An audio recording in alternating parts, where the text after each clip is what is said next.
and we welcome you here to Pocono Raceway, where tonight's stars of the Road and Plate Palm Rat Golf Series take on this wild card race. This is not a road or a plate race. This is actually the Tricky Triangle, and it's just the wild card that these guys love throwing in there. I'm Joshua Coppernell. I'm joined by Adam Kuhn. Adam, how you doing? Doing well, excited to be back in the booth for another road and plate race. It's been fun the last couple of weeks. So why not watch some Pocono racing? I think this will have the possibility of becoming a plate race on these starts and restarts, Josh, especially in this sprint race coming up in a few moments where we see them fan out and get wild in Pocono in real life and, of course, on iRacing. I think that's going to be, of course, the case tonight. This is really going to be a wild race. These guys, really good on the road courses. You get them now to a an oval, well, a triangle, and they're gonna. This kind of brings a little bit different round of people to the front. Maybe I say that, but P1 in qualifying is still Aaron Smith, who is just dominated everything. And I've said it before. He's really good on the road courses. You get him onto an oval, and this is the opportunity to try to go up and beat him, to stop him from winning. Well, this isn't quite the plate race, sure, but still an opportunity for somebody else to step up and take that spotlight away from Aaron Smith. But how can you do so? He's P1. That was pretty impressive. He's been, like you said, dominant guy all season on the road courses, untouchable some races. We saw him have a meticulous drive through the field a couple times at Indianapolis road course. Trying to keep that out of the possibility tonight. Stay up front, hopefully on the start of the sprint race. It can all go wrong again, though, in turn one like it did last week. It really can, and you've already talked about how wild these starts and restarts can get. It could happen then. I mean, it really could happen at any point. So if you're Aaron Smith, you need to try to run away and run fast. We have just under a minute and a half left in qualifying, and tonight starts the bracket challenge. I believe it's the U and O bracket challenge, the Undercut and Overheard podcast. I've not been told any of this information, so I don't know exactly where it's at, what kind of platforms it is on. I'm just reading this as as what I see. But we are familiar with the bracket challenge. The winner of the bracket challenge will receive $50 iRacing gift card. And any upsets for the first round only will be given a $10 cash prize. Let's go ahead and take a look at that bracket and how things are stacking up. I hope that looks good to the fans at home. It's might be a little bit hard to read for me, but Michael McCoy has that top seed. He's had a great season, so we'll see how he fares tonight against Christopher Logan, and you see the other names throughout that list and who they are going against. Aaron Smith. How about him going up against the other Aaron Bray, as well?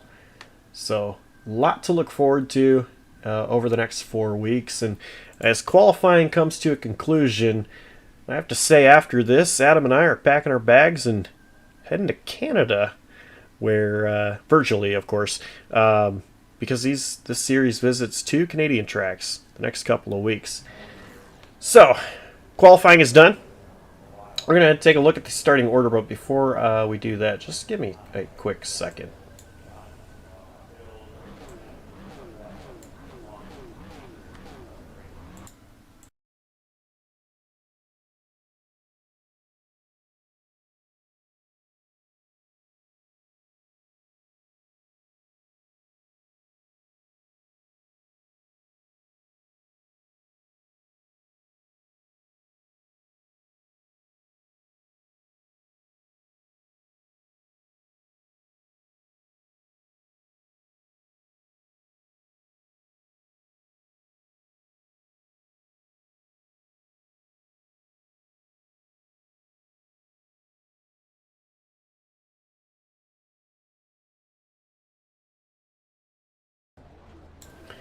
All right, and a little bit of technical difficulties that I should have known better about. It's kind of my fault. But we're good. We're going to give you the starting lineup for tonight, and it is Aaron Smith on the pole with Matt Slosher in second. Third place, Dylan Butler. Mark Royce will start in fourth. Johnny Rapp, he starts fifth. Joseph Klein in sixth. Seventh place, Evan Hoopchak and Samuel Stoner will start in eighth. Ninth, Daniel Ott and Chuck Labano starts in that 10th position. The starting grid decided to die there for a second. But in 11th, we've got Robert Brobst. Michael McCoy will start 12th. 13th, Laura Wiseman. James Moore in 14th. 15th, it's Jay Bass. Larry Johnson in 16th. Dustin Ballies will start 17th. Andrew White 18th. Chris Winslow 19th. Aaron Bray in 20th. 21st, Tom Went. Ryan Campbell 22nd. Sean Campbell 23rd. Brian Maltor 24th.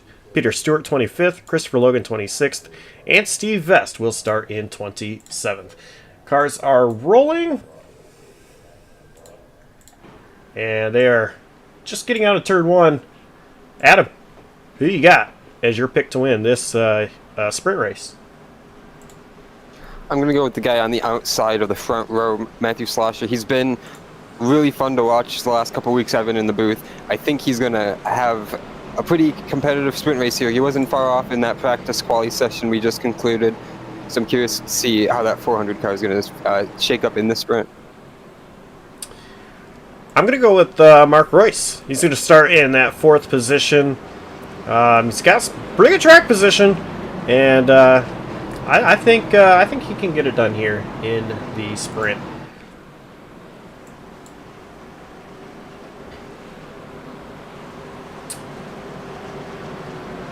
"16 laps make up the sprint race.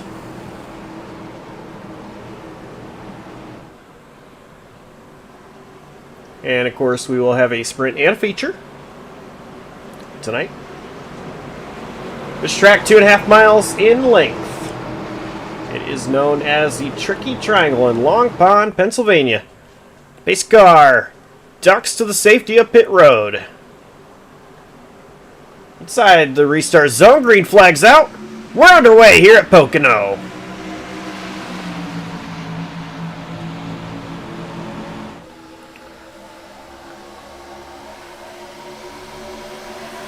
Already some 3-wide action, but I'm looking at Butler who pushed Smith clear. Butler's going to go wide there through turn one. Oh, they're spinning to the back. Chuck Labano. He's around in the grass. He's the only one. We're going to stay green. Good recovery by him. We've seen a lot of big offs in that section. Able to get back going. We look at the JCTV replay here through turn one.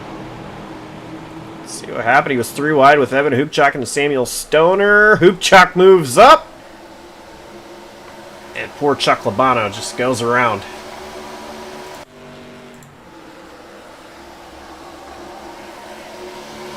So back to live.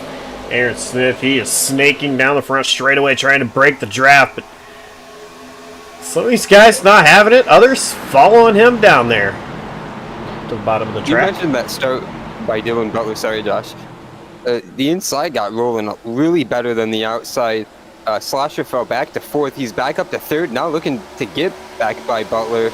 Down Long Pond straightaway, trying to retake second position. And they're going to enter the tunnel turn. This turn, it is tricky to go 2 wide. But they hold on. Did a great job.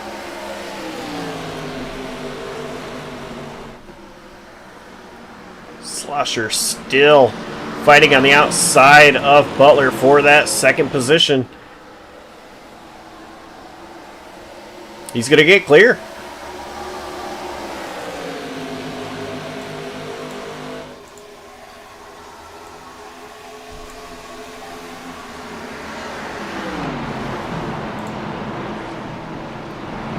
Mark Royce.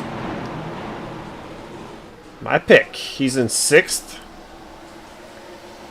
I see Robert Brobst back there. Underneath Dan Ott. He had a moment through the tunnel turn a lap ago while we were watching the fight a few positions up. He got way up on the curbs, almost through the grass, it looked like. They're still fighting just ahead of these guys. Brobst is going to lose that position. Now settle into ninth. Here comes Moore all over the back bumper as he fights with Jay Bast.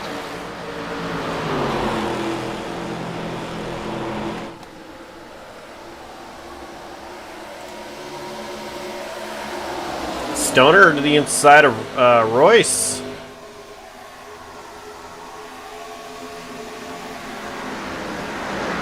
You mentioned Jay Bast. Yeah, he's there trying to get past James Moore.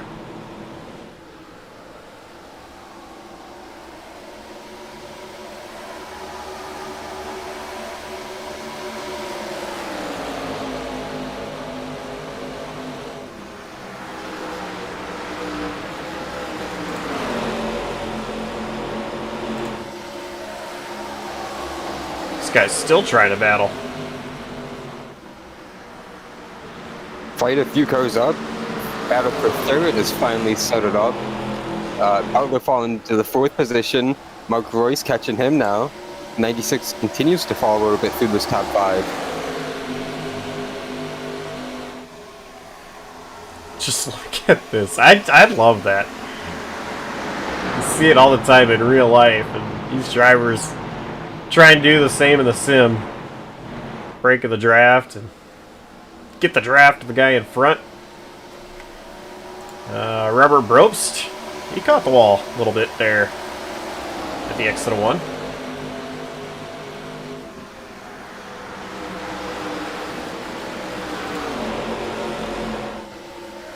Getting more aggressive with those blocking moves you mentioned down the front straightaway. Now they're doing it down both these other back stretches. Aaron Smith taking way advantage of all the racing real estate available.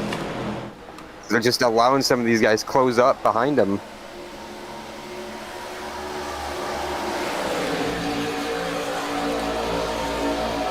From the blimp camera. Saw Rapp and Butler, they were all the way down.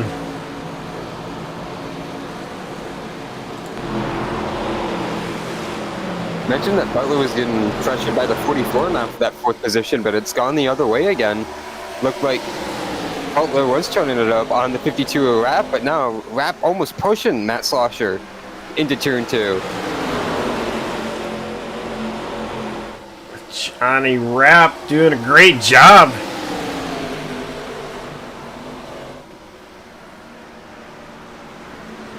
He's got the inside of Slosher through turn three.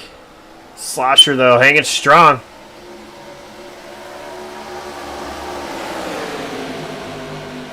Butler's going to keep his momentum up with the 52.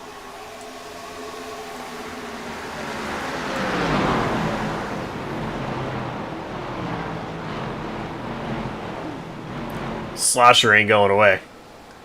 He is still battling hard. Not outside. He's going to get clear of Rapp.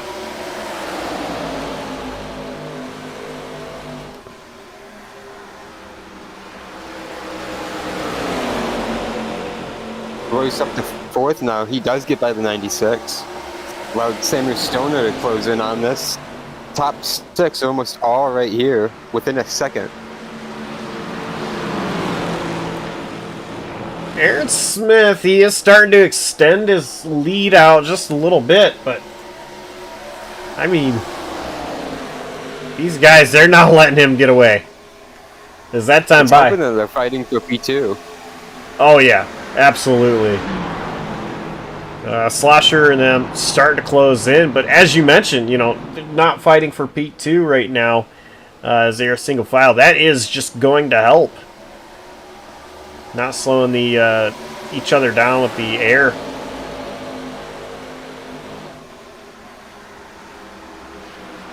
'65 has gotten around Dylan Butler as well now.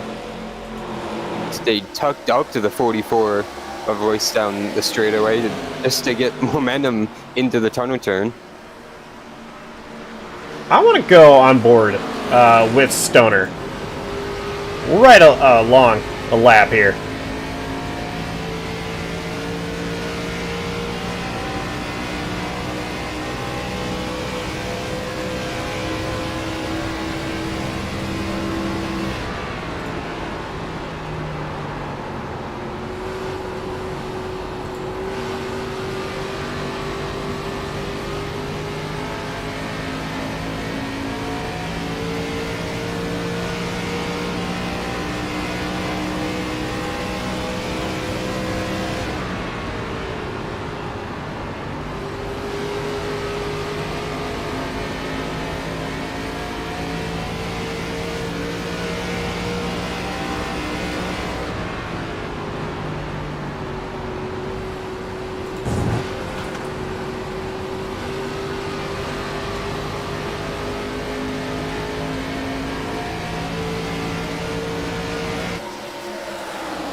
Stoner under attack from Butler.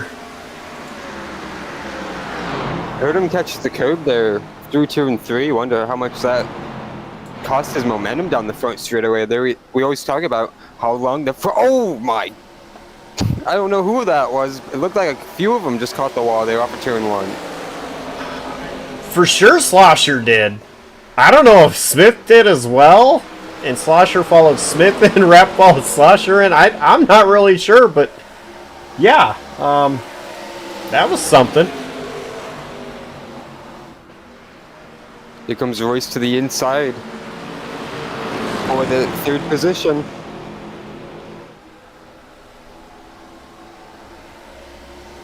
As I was trying to say before that happened, we always talk about how long this front straightaway is, and just a bad exit can really hurt the momentum.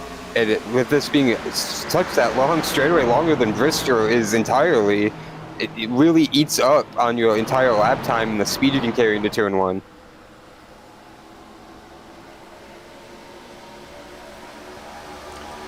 This track, it is massive.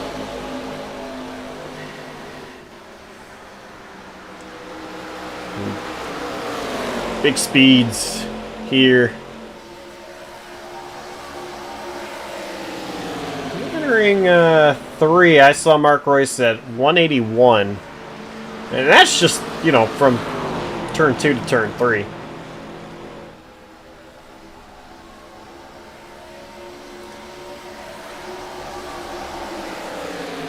Five laps to go in this sprint race, and oh my goodness, we got 2x2. I was going to mention last time by how big this gap has gotten.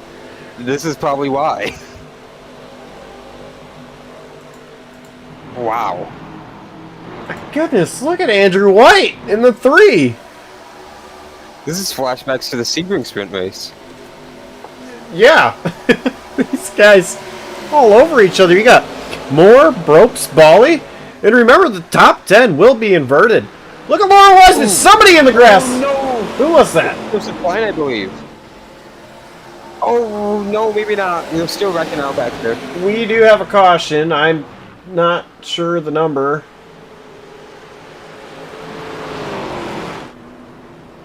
It wasn't Winslow, but destroyed. He is destroyed. All right, we're gonna start right here with wins. Oh. Oh my goodness, we have big issues here.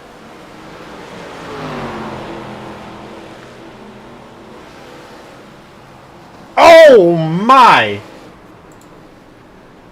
Oh, that was Michael McCoy.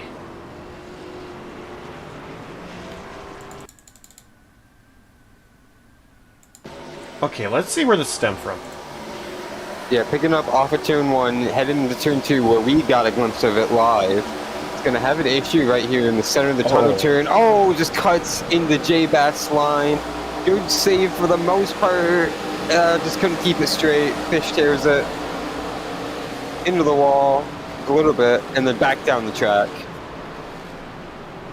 And poor Winslow. You know, Oh, we had another wreck behind. Looked like one of the Campbells in the 18 car.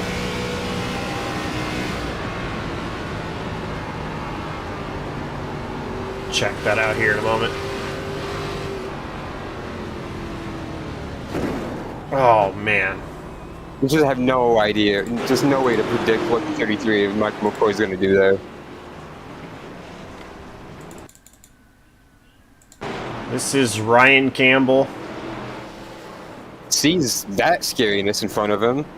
I think just locked it up and then took off on him. That seems very much the same to me there. I mean...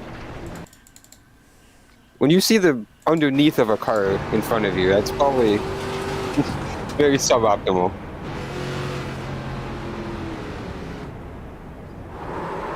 What in the... That wasn't braking. Did he... Yeah, that's not what it sounded like. It sounded like he downshifted it all the way. Downshifted? It was in the clutch, that's for sure. And I'm guessing... I'm guessing...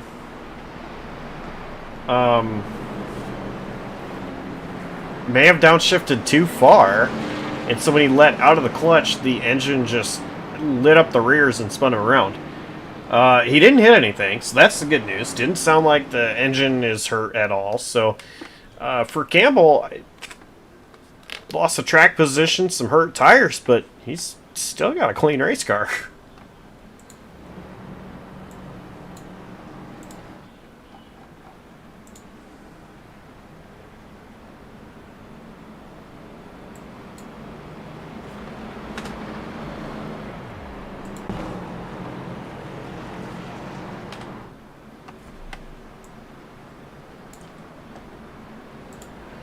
Yeah, that could have been bad the way we saw the 33 after fly back up the track into the line that Ryan Campbell was aiming for. So luckily he didn't tear the car up. But still a huge moment there in between 2 and 3 for Michael McCoy. And unfortunately Winslow nowhere to go like we mentioned.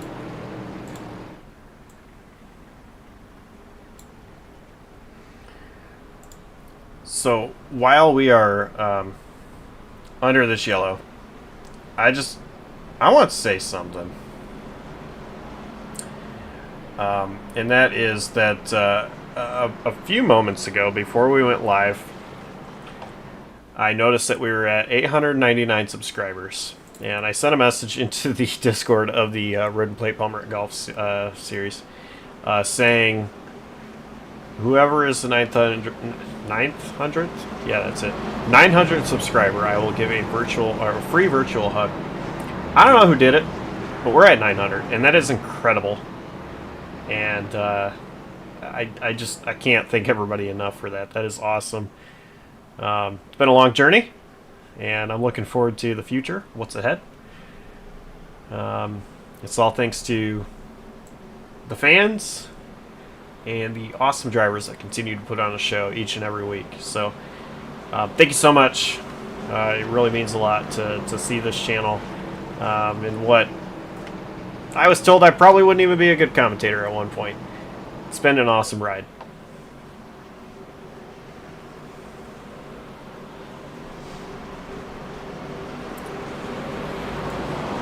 So we're going to go green. With 2 laps to go, it's going to be a green-white checkered, and I think only one attempt here in the sprint race. Well,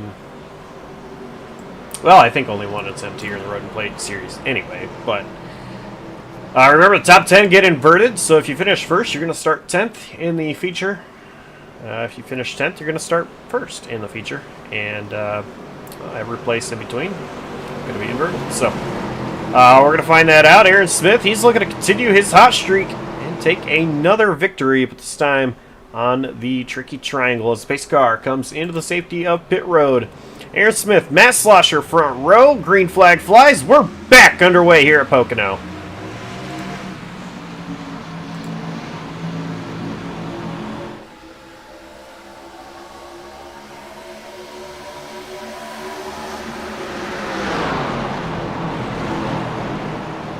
How about Johnny Rapp? He had a great restart, and I think Slosher got a little bit too wide there entering 1, but he's going to fight back on that outside line.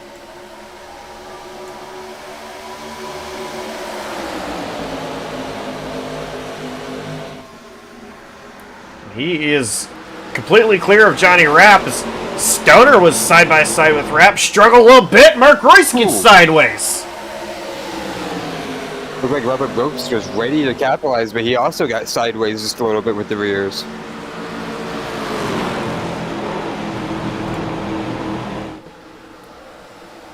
White flag waving. Aaron Smith, he's on an island of his own at the moment. He has a half-second lead over the rest of the field. And look at that picture. It's a bumper playing in turn 3. Something happened in the back of the pack, but you mentioned Smith took the white flag. I found it. That was Evan Hoopchak, who restarted in the 10th position.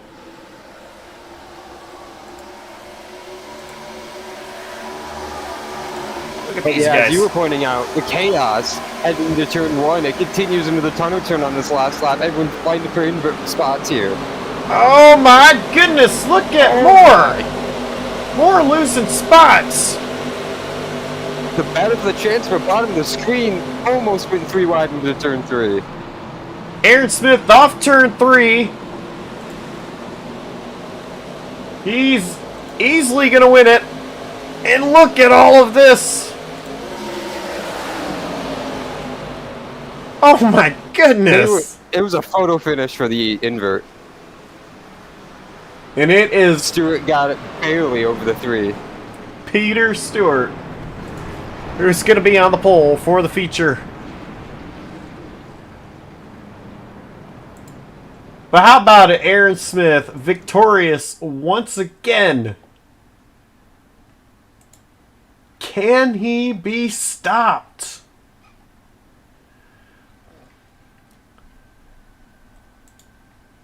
Well, excuse me.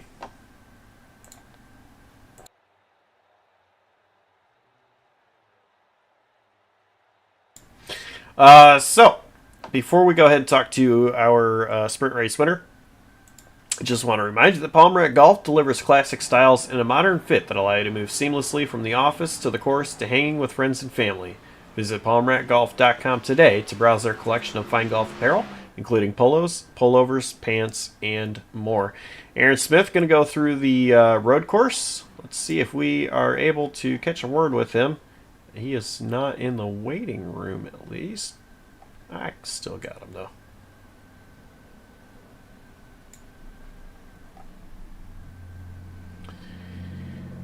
And Adam, I talked to Aaron a lot. I'll let you take this one. Hey Aaron, it's the guys in the JCTV booth. You got a copy?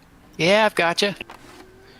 Well, that was a pretty dramatic way to end that sprint. What was it like leading that train all the way down around this track those first couple laps, and then when it came to the green white checker, just taking off like that? Oh yeah, with how heavy the draft is here, it's really tough to get a really good run on people there. So I wanted to get as good of a lead as I could on that final restart and try to run away with it. Unfortunately, I broke away just enough to where the draft wasn't that much of a factor. So hopefully once I get up through this invert here, I'll be able to do that again. Saw a lot of crazy racing last week as you were trying to get through the field, and then it happened tonight in that sprint race for everyone else behind you. What's it going to take to stay out of the danger? It's just going to be getting out of traffic as soon as possible, trying to manage the tires, because apparently I did a pretty good job of that in spite of shifting in 1 and 3. But we'll have to see. I don't know if we'll get any cautions, but hopefully we'll get that green flag pit stop in there at some point.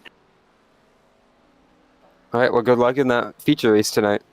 10-4, thank you.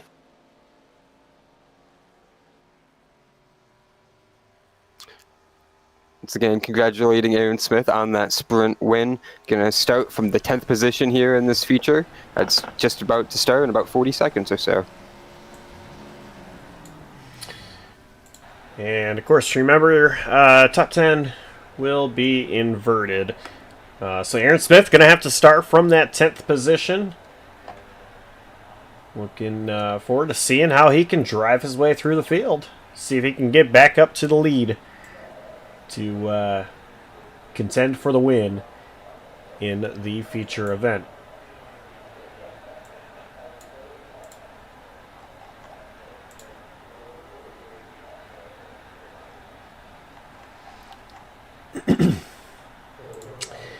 I mentioned how the next 2 races are going to be up in Canada at virtual Canadian tracks. I'm looking forward to both of those. It's going to be Canadian Tire Motorsports Park and Circuit Montreal. Yeah. Montreal, that's where it's going to be. No, it's not Circuit Montreal. Nope, it's not, but that's what we're going with. Of all the people I had to say that in front of. Starting on the pole here for the feature, it is going to be Peter Stewart. Mark Roy's going to start in 5th, and that's not the name we're looking for. We're looking for Jay Bast, who's going to start in 2nd. Dustin Bally in 3rd. James Moore 4th. Mark Royce will start 5th. Robert Ropes 6th. Samuel Stoner 7th. Johnny Rapp 8th. Matt Slosher 9th. And Aaron Smith the top 10.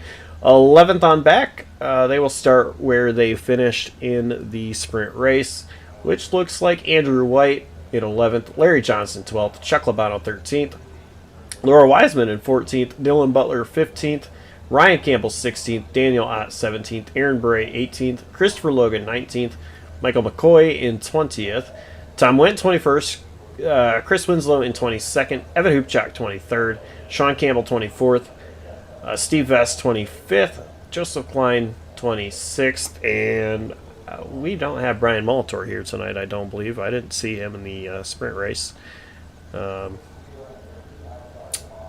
So I believe it's just going to be the 26 drivers. This time it's going to be 32 laps around the Pocono Raceway.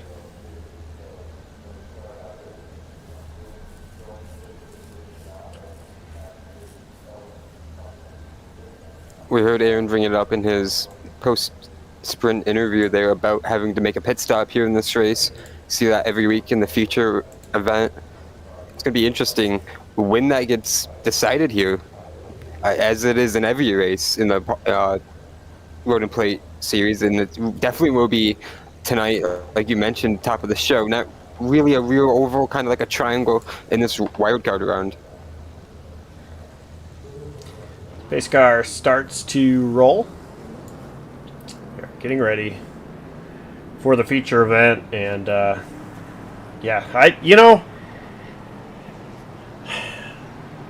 this race, I'm surprised that Aaron Smith was able to hold on. Led wire to wire in that sprint race. So we head to the feature.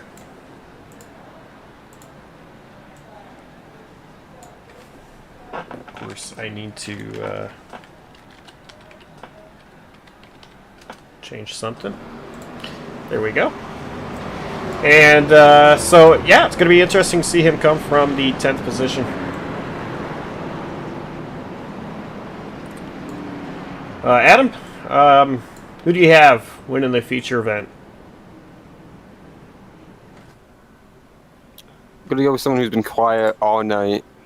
He looked very strong in that sprint race when it came down to it. Got shuffled out a little bit in the final couple corners. I'm going to pick Dustin Bally in the 24. It's a good pick.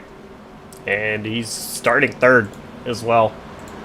I'm going to go with the guy that I wanted to pick so badly in the sprint but couldn't because I don't like taking the same pick as you. So I'm going to go with Matt Slosher. He's really good in that sprint race. Going to have to come from 9th.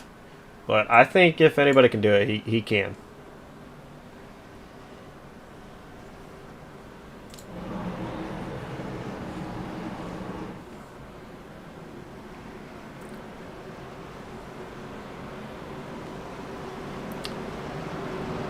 So these guys working their way through turn number 3.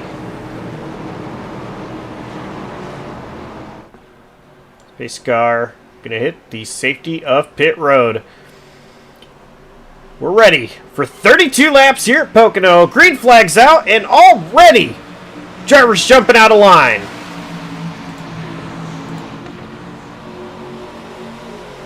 How about Jay Bast?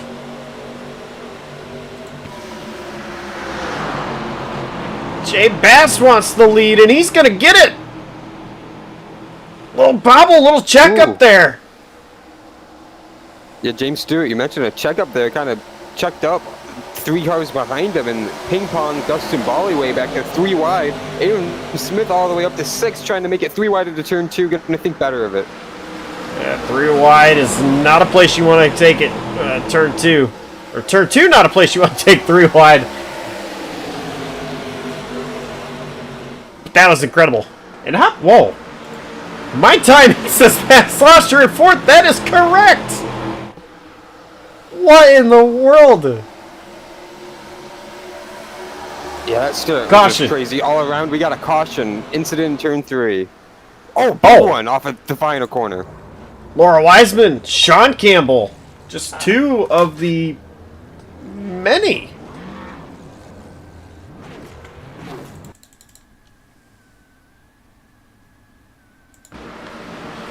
Three wide into turn 3. This does work a lot better than it does in turn 2, like you were mentioning.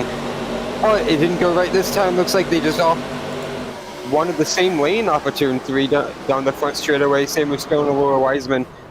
Part of that, and then part of this big melee. Winslow, Logan, Went, Stoner. Who else? Brian Campbell was the one in the middle here. Maybe Sean Campbell in the 54.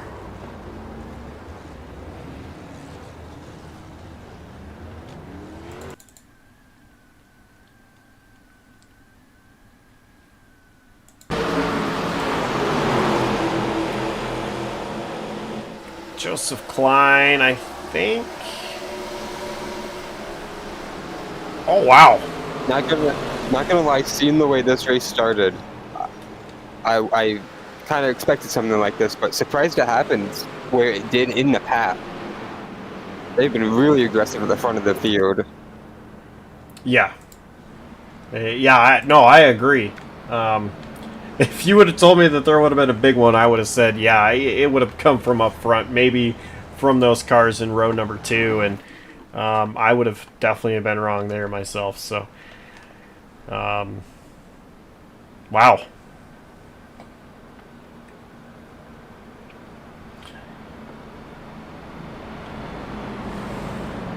So this is going to be Jay Bast, James Moore, 1 and 2.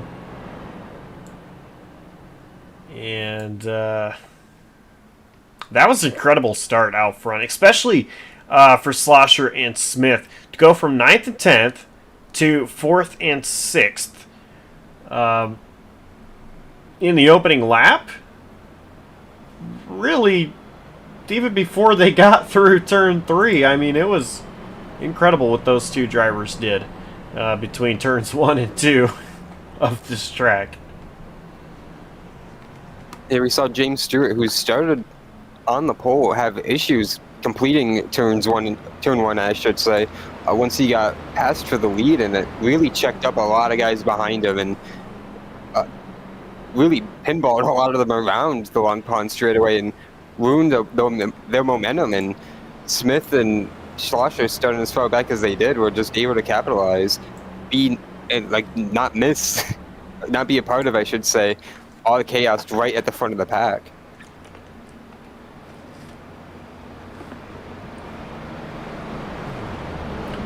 And for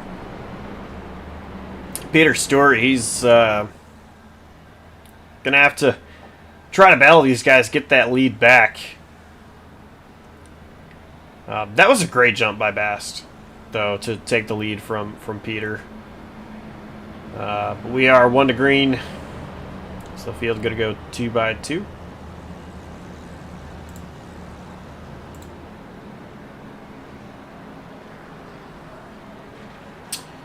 Try it again, re-rack him and restack him in front of this packed Pocono Raceway.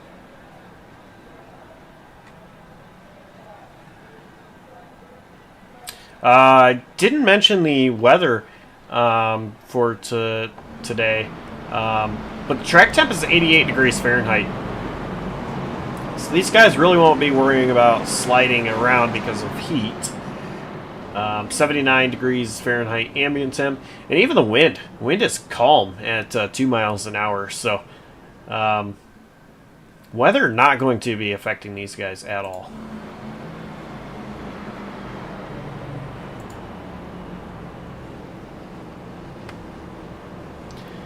And it's going to be 28 laps to go when they go back green.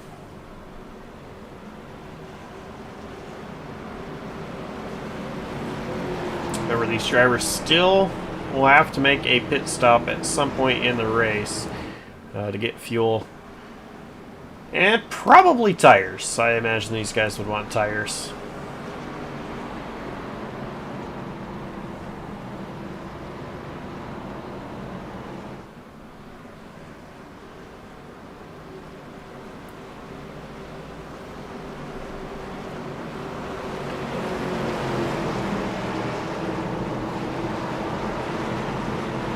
So that pace car, it's going to head down to pit road. J Bast, James Moore. Green flags out. We're back underway here at Pocono.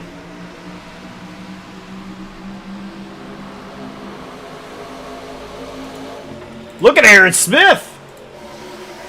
He's going extremely wide. We got trouble. Gonna be Andrew White hitting the inside wall, coming back cross track. Oh! Oh my goodness! Still no caution somehow.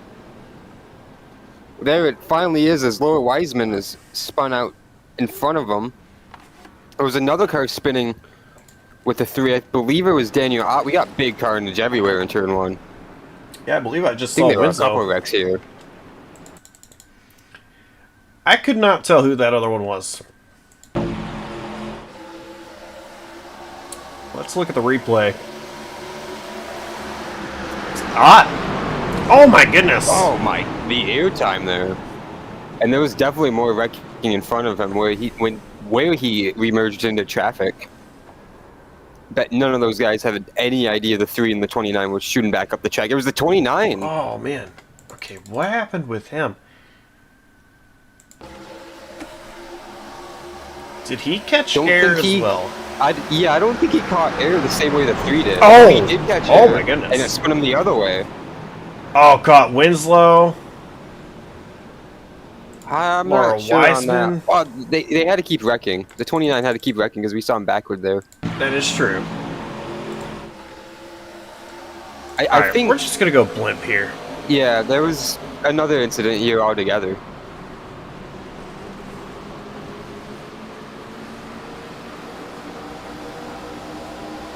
Definitely in reaction to all of this. Oh! Man. Oh! Yep. By Winslow coming back. Oh my goodness. Oh man.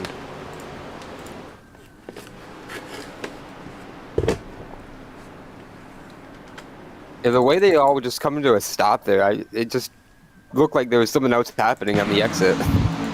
And there definitely was. Hold on.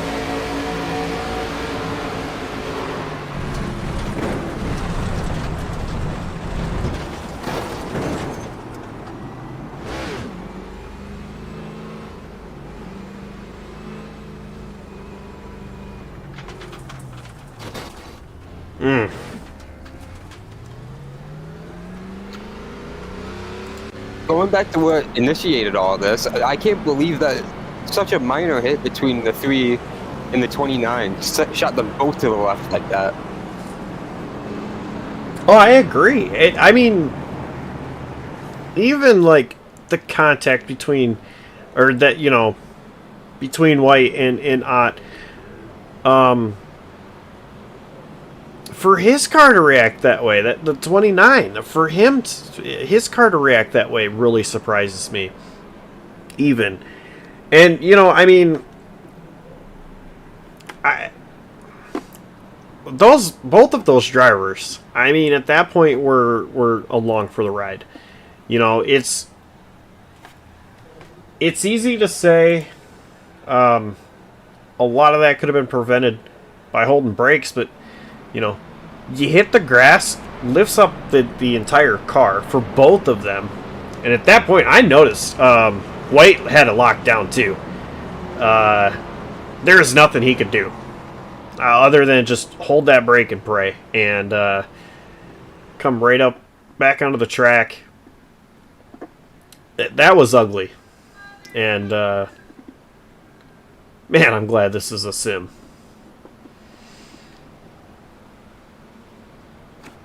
Yeah, some of those were absolutely big hits. The way 3 and the 29 were just carrying all that momentum, like you said, helpless over the grass, back into the traffic.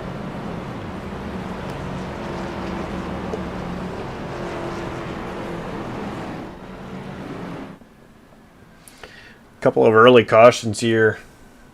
As this is the second caution. It's been 5 caution laps. We're on lap 7.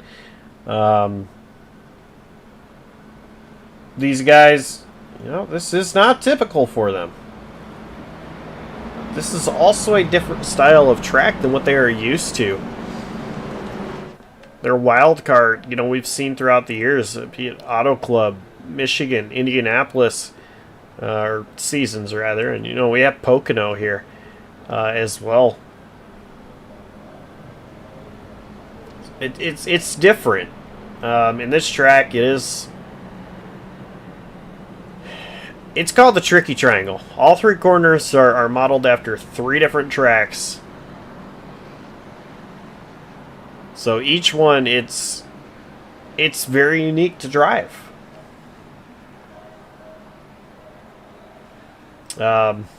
Let's see. Adam, I know you're wanting to know if I can name all 3 of them. And I can. I just know I might screw up the order. Is turn 1 Milwaukee? No. It's Trenton. Have you ever seen Milwaukee with that much banking? No. It's Trenton. Turn 2 is Indy, 3 is Milwaukee. Yeah. I knew I was going to get those 2 mixed up. Trenton and Milwaukee. I knew the 3 corners, though. Yeah.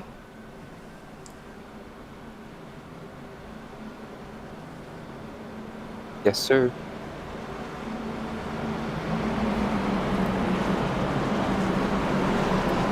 Adam is my stats guy.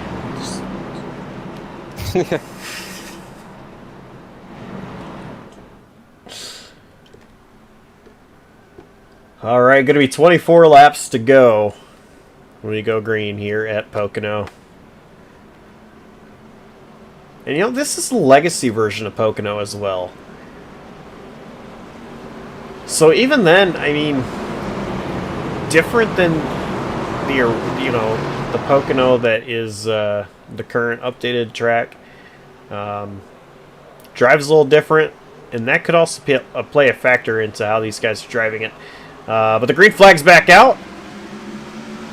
Jay Bass with a great restart. A lot of momentum in both lanes, trying to anticipate when Jay Bass was going to take off there for the launch.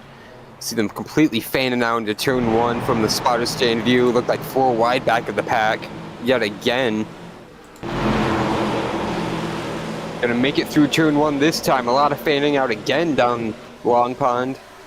Aaron Smith looking for that race lead up front. He's got it. And how about Robert Brobst? Robert Brobst gets up into the 2nd position. Passed all the way down to 4th using that lower lane down Long Pond into turn 2. He's going to get a push from Campbell into turn 3. And Moore going to try to push Campbell, but Stewart fighting back on that inside line.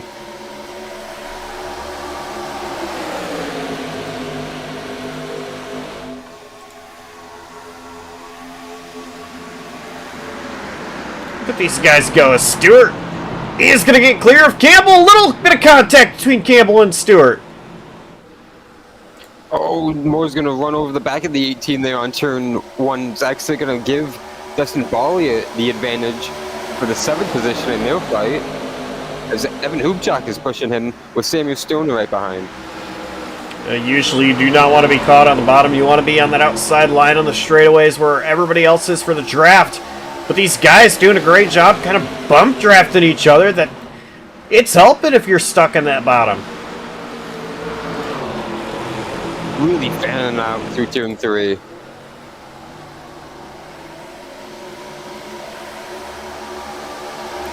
These guys just continue to change lines.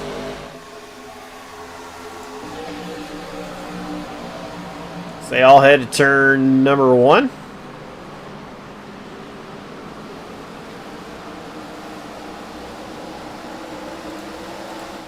Three wide back here. It's Chuck Labano, James Moore, and Samuel Stoner. I believe the 65 got the wall there on exit.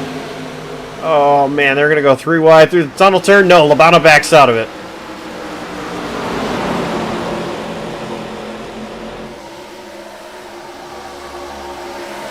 Weissman caught the wall up too. Oh, contact! Lobano gonna go through the grass again! I believe that was with,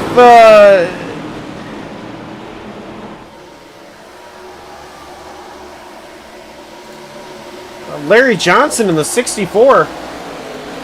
Lobano able to save it, but gonna lose a ton of positions.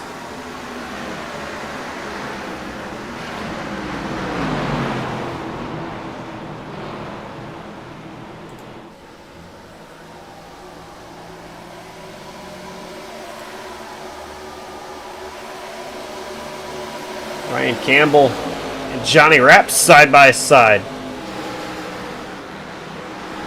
Oh, Rapp! Gonna wash Campbell up the racetrack.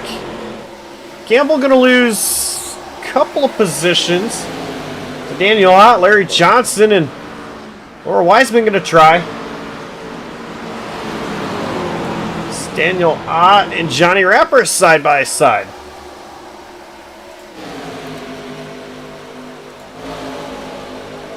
Just up the road, it is all these guys battling, and Matt Slosher has gotten around Robert Brobst for that second position.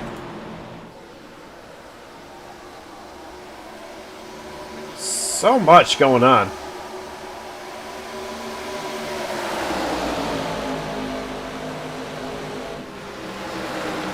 Ooh, James Moore, big dive to turn 2, ran the hoop jack up a little bit. Jay Bass trying to get third place from Brobst.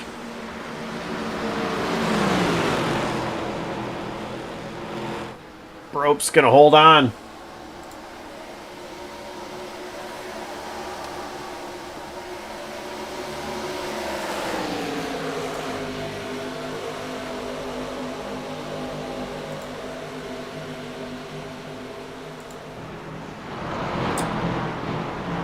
Peter Stewart underneath Jay Bast.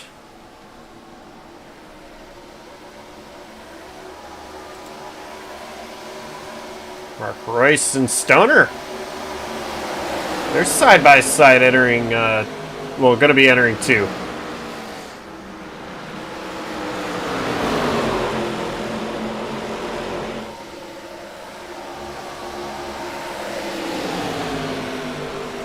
Stoner is just struggling right now, going to lose a ton of positions.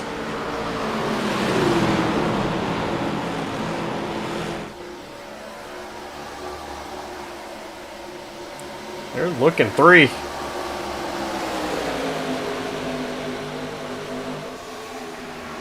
Andrew White covered.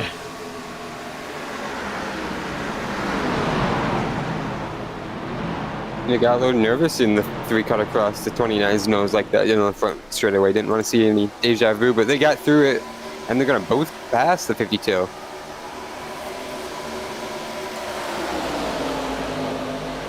Andrew White looking underneath Stoner.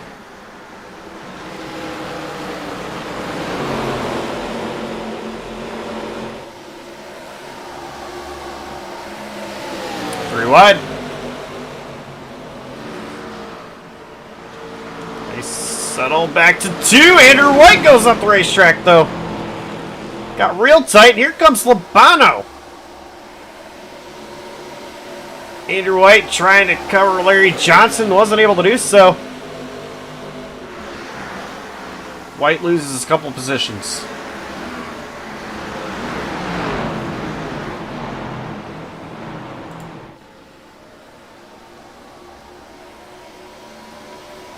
Back up front, Smith still leads. See the gap between himself and Slosher.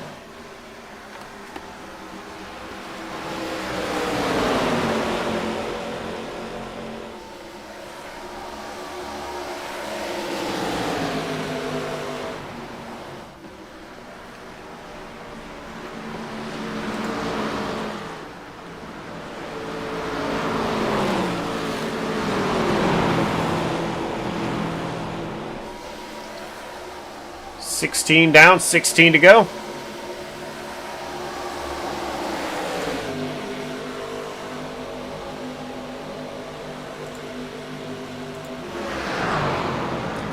Mark Royce. James Moore side by side. Maybe a little contact between the two. A little hip check. Superchat gonna push more. I think too much of a push. I saw both of them get sideways. Going to allow Butler to push Royce through. Royce barely cleared the two of James Moore there.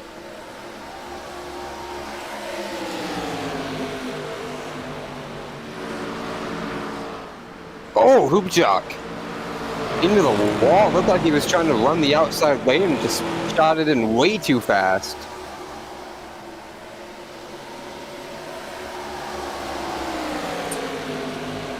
And he's going to be on the outside and actually get clear of Moore.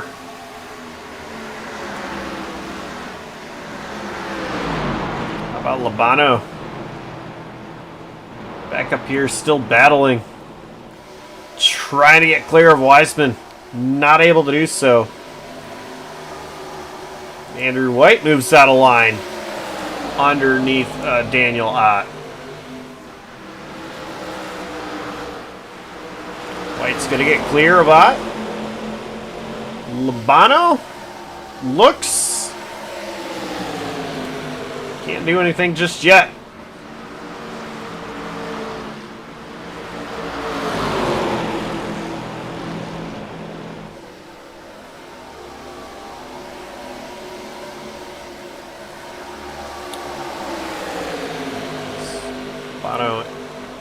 Labano and Ott are side by side. Wiseman able to get the draft to once again be beside Labano.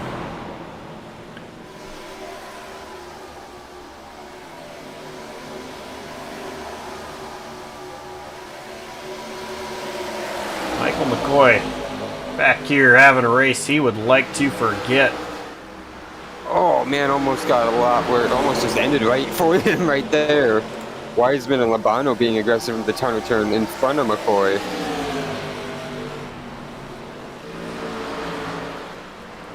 McCoy under fire from Johnson. Hold on to it for now. Larry Johnson at pit road. Yeah, I was just going to say, he actually ducked onto pit lane there. First one to pit out of everyone on the lead lap, not involved in incidents.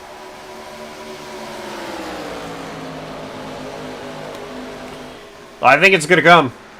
Pit stops are coming very, very quickly, so do these guys react? It's going to be 12 laps to go at the line. Yeah, I'm surprised they're waiting this long. I understand why not splitting the race exactly with all the caution laps we had to start, but like you mentioned, it's been pretty late into the race itself. Not going to have a lot of time to take advantage of the freshies. And I don't see anybody. Chuck Labano is.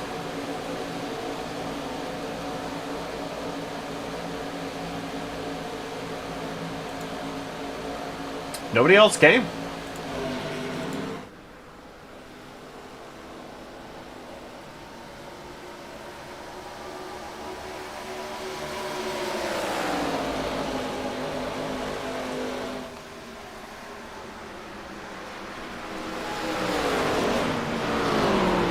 Just Bali and Bast.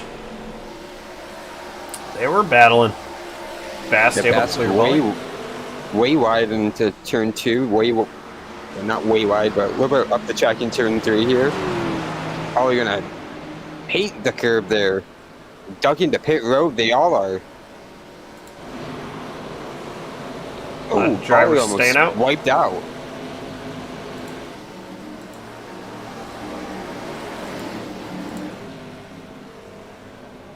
Oh, can't do that.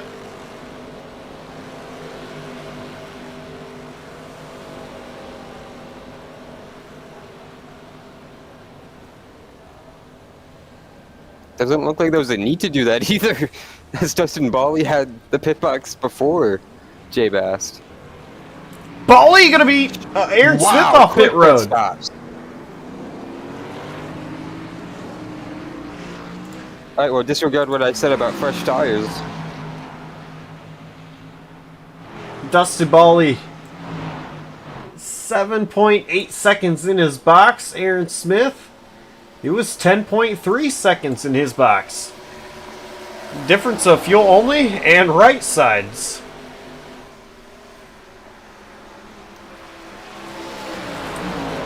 Matt Slosher coming down pit road as well as Evan Hoopchak. Aaron Smith peeking. He's there. He's going to get clear of Dustin Bally. The rear stepped out so much there on corner exit of turn 2 for the 24 car. Wanted to just to eat the wall there.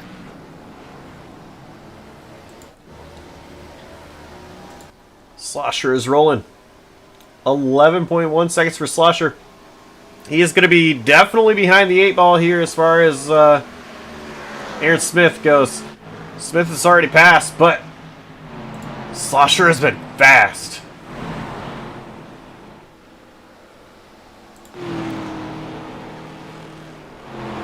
Johnny Raps, Samuel Stoner, they were 1-2. They relinquish first and second to come to pit road.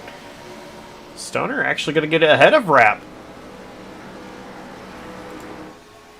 So put Andrew White in the lead, and it is White, Ott, and Wiseman nose to tail, first, second, and third.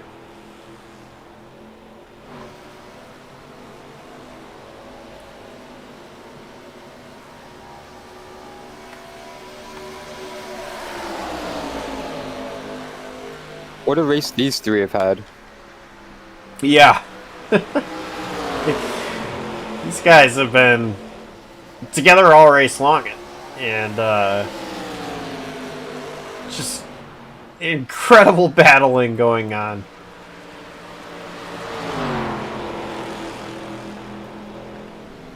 They continue to stay out for at least one more time.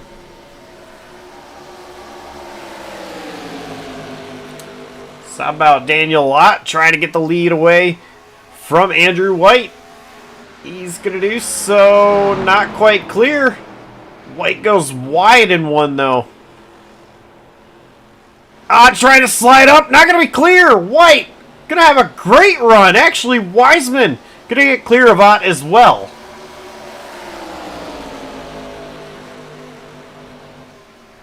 That really paints the picture how crucial momentum is through turn 1 here, down the straightaways. Look how much track position the 29 lost. Not just the 2 positions on track, but half a second back and more. Yeah. And they are going to come into pit road. Oh, man. They get it sorted. Not sure if there's going to be any speeding penalties. But that's going to cycle things through. It's going to be Aaron Smith with the race lead.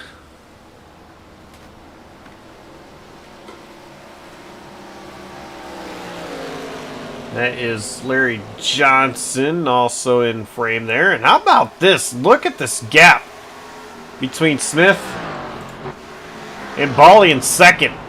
Slosher third. He's going to be battling Bally.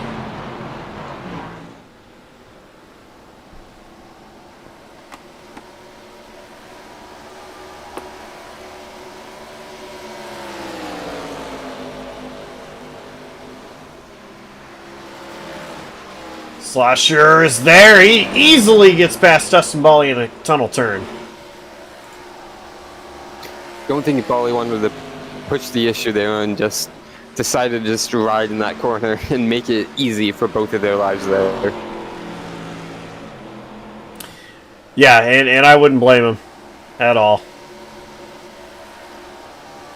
No point in fighting. He still has a decent gap between himself and Butler. It's only a handful to go. Matt Slosher, he needs to power down to see if he can close the gap between himself and Aaron Smith. Slosher, fastest car on track that last time by. It wasn't much. They both ran a 54.1. It was a difference of a 150, I believe, to a 163.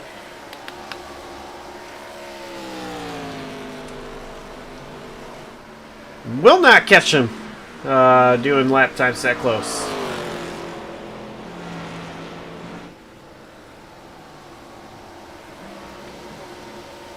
As they are off turn 3, we get 5 to go.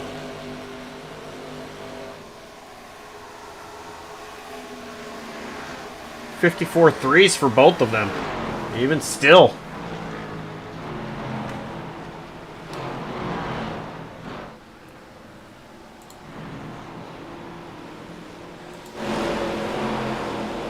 These guys still battling it out, though. Robert Brobst, Chuck Labano, Johnny Rapp, Samuel Stoner, Evan Hubchak.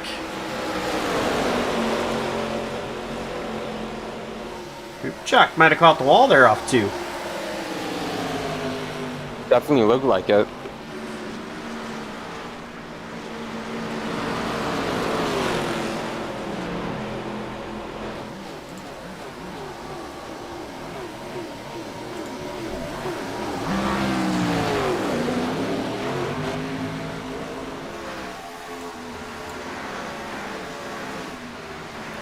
Look at Chuck Labano and Robert Brobst battling. Stoner just trying to battle with Rapp. Labano gonna tuck into line.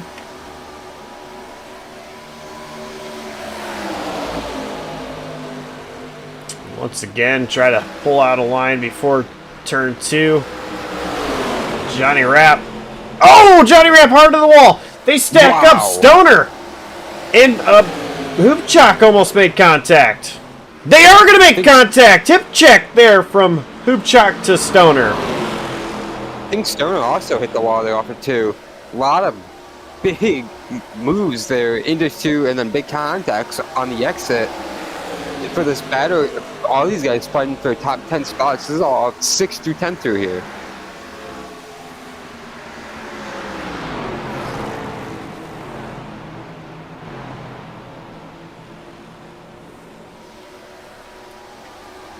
These guys settled down for a moment. But Rapp is right there on the back bumper of Hubchak.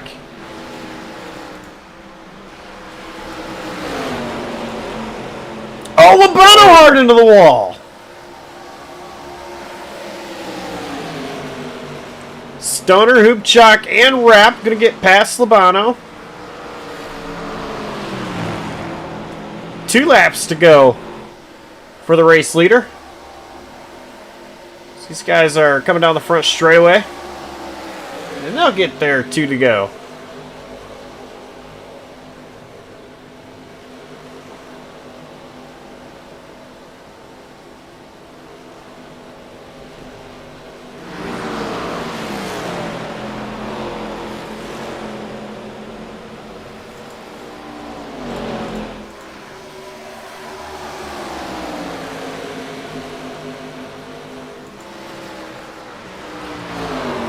Jay Bass just got around Dustin Bally.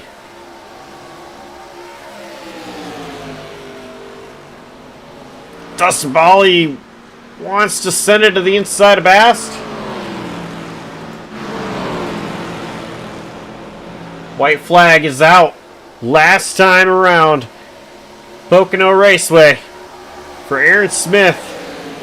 We're watching Evan Hubchak and Samuel Stoner battling for the 7th position.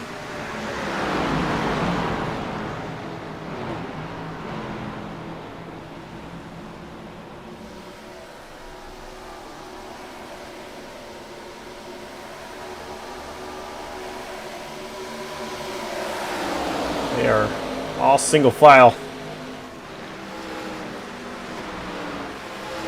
Through turn 2. Ooh, Brobst. Big hit. Dustin Bally. He's going to get around Jay Bast. Slide. Crossover maybe. Checkered flag waving. Aaron Smith, he wins.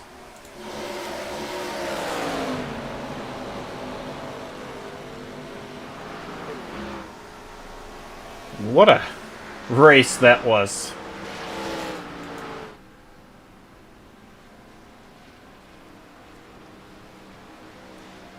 And what a win by Aaron Smith.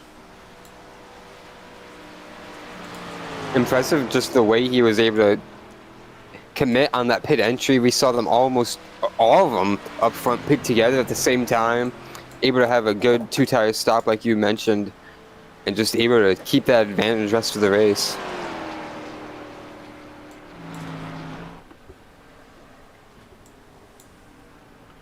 It's just incredible. I mean, he's amazing on the road courses. He's amazing on ovals. You know, this is an opportunity, though, for somebody else to steal a win. But I guess when you are a 6.2K, well, your iRating, that is, 6.2K on ovals, I think you know how to get it done around Pocono. Thinks he also knows how to do burnouts. Everyone aiming for him. He had pretty good there. That car is still pretty clean. The Banana Man wins once again.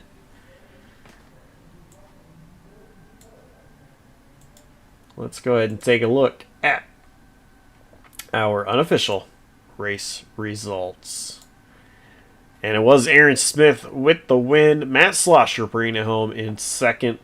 Third place, Dylan Butler. Dustin Bally finishing fourth. Jay Bast fifth. Robert Rope sixth. Samuel Stoner seventh. Evan Hoopchak eighth. Johnny Rapp ninth. And Peter Stewart finishing in the 10th position.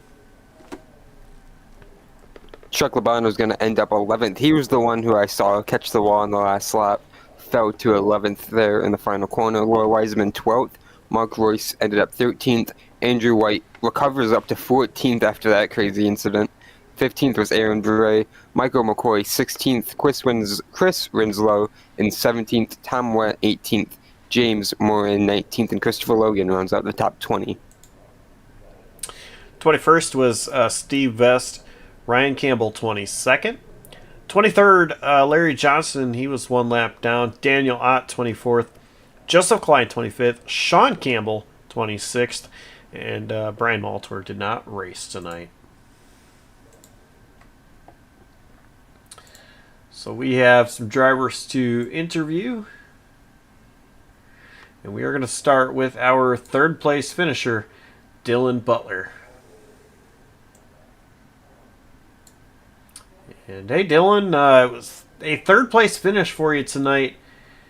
The racing out there, it looked wild. Everybody's so packed up together.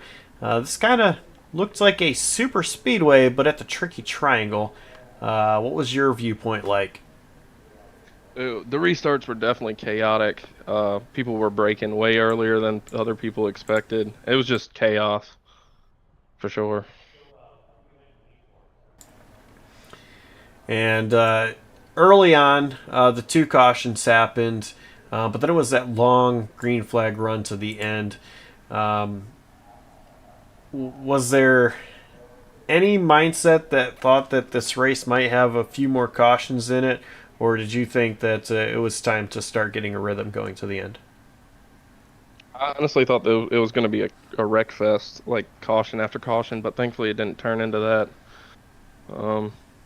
But once we got some green flag laps in, I knew we probably weren't going to wreck too much more.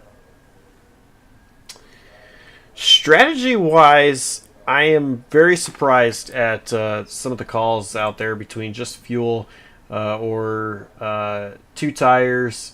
You were in your box for 9 seconds. Did you learn anything in the sprint race that made you decide what you were going to do in the feature? No, the previous day I practiced taking 2 tires and fuel, and so I only took 2, and I filled it full of fuel. I mean, I pitted from 14th or 13th, so it definitely was the right call in my opinion. All right, sponsors, shout out to Gets It Done for your third place run tonight. Myself, and that's it. I appreciate it. All right. Well, congrats on that podium finish, and we'll see you next time. All right, thank you. Dylan Butler, your third place finisher here tonight. Adam, I believe you have Matt Slosher.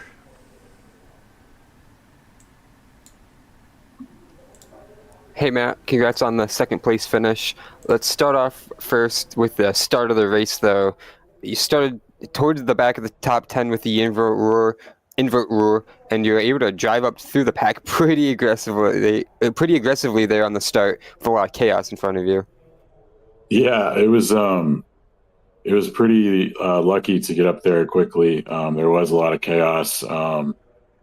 Luckily, the outside lane was available, and I feel like you can really make moves on the outside. So I tried to stick myself there on most of the restarts, and especially on that start of the race, it really helped to be there and get up to the front. And there was some kind of like chaos on the straightaway that people had to check up for, and I was able to kind of pick a lane through that too. So it worked pretty well. Well, you were up front in the sprint round, and you were once again, of course, up front at the end of the feature.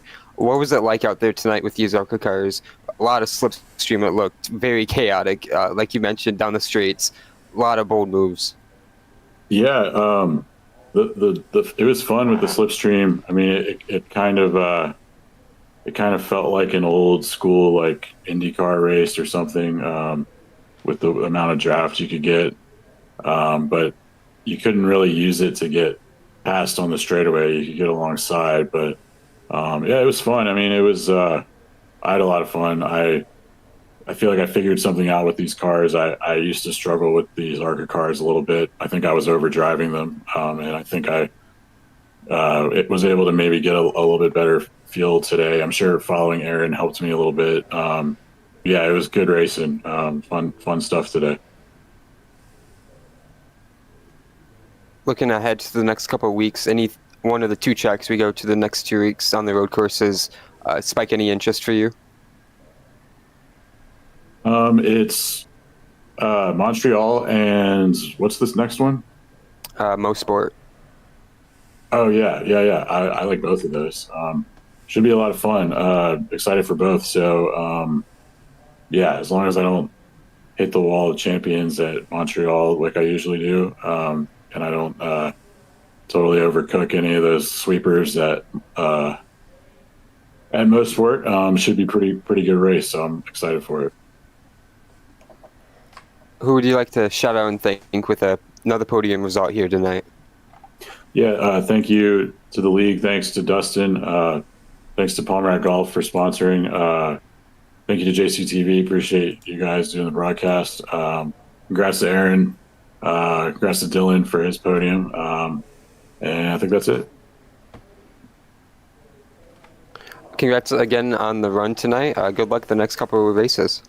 All right, thanks, Adam. Was a runner-up Matt Slosher in the number 400 car, and Josh is back in victory lane again with a familiar face. Indeed, I am Aaron Smith. Yet another win. These races are supposed to allow other drivers to try to take you off your throne, but you say no, and you claim another win in both the sprint and the feature event tonight. This time, have to come from the 10th position, as always when you win the sprint race. Adam talked to Matt about the same thing. I mean, lap 1, you made your way very quickly past a lot of cars before the caution came out. Walk us through how you did that.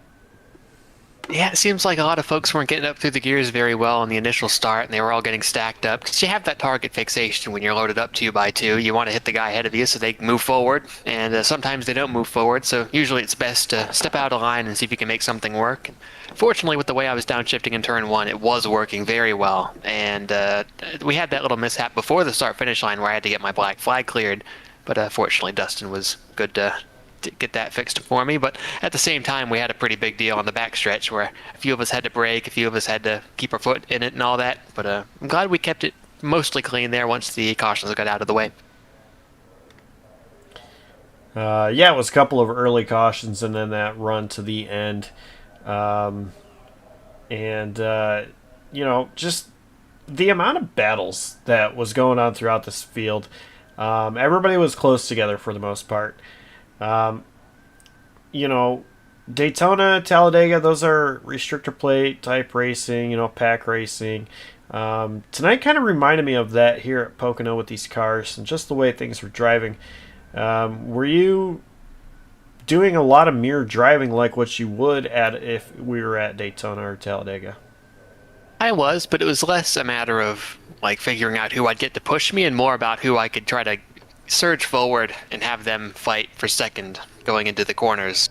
It's kind of weird. I don't know if I can explain it well, but you just want to make them race as hard as they can so they burn their stuff up. So if they get a chance at me at the end of one of these straightaways with how strong that draft is, they can't really make anything of it. And I'd like to say it worked a few times because I had to power around the outside with Matt there through a couple corners, but it worked out in my favor. It was all the more fun. I enjoyed that.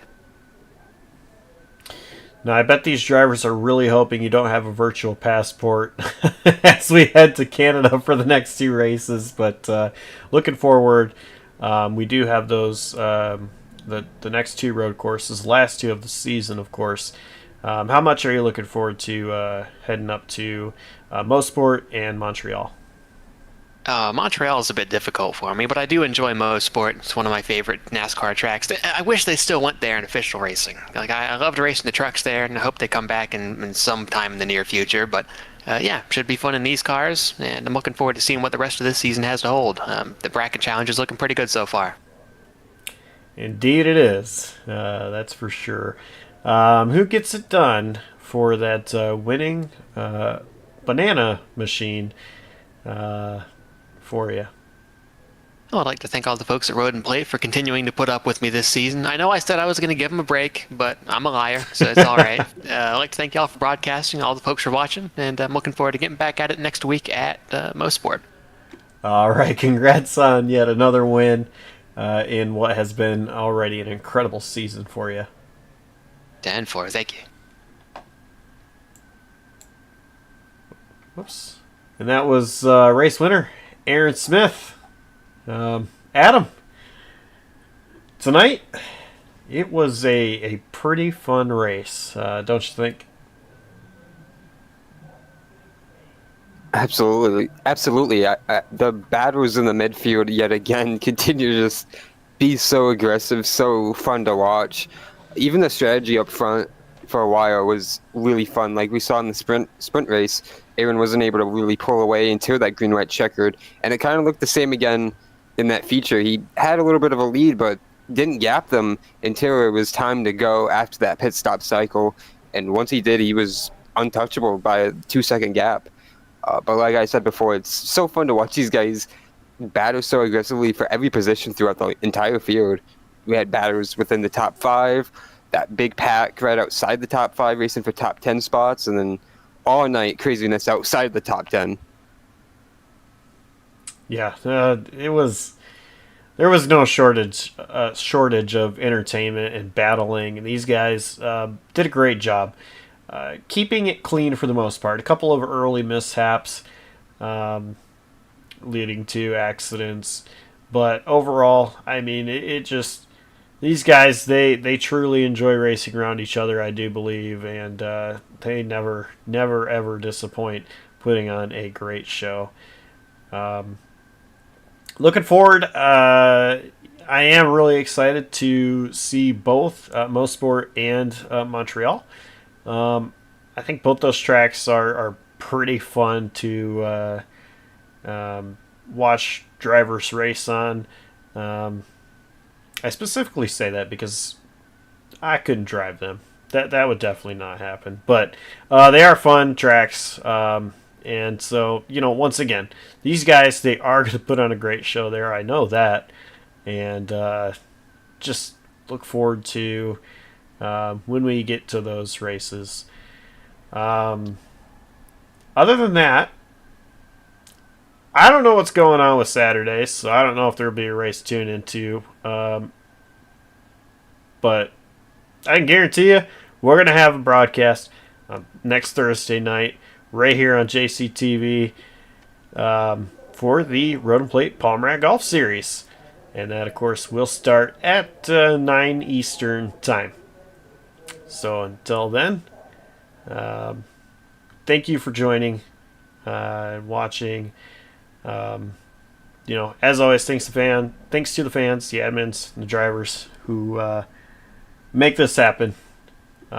Congrats on 900, Josh. Thank you, Adam. It's been a long road, and definitely couldn't have gotten there without the help of you and so many others throughout since July of 2020. So it's been a fun road, but 900 again. That's awesome. Thank you guys so much. And so on behalf of the entire outstanding crew at JCTV, I'm Joshua Coppernell, signing off, saying so long, stay safe, stay warm as it's getting cold, and take care. We'll see you next time.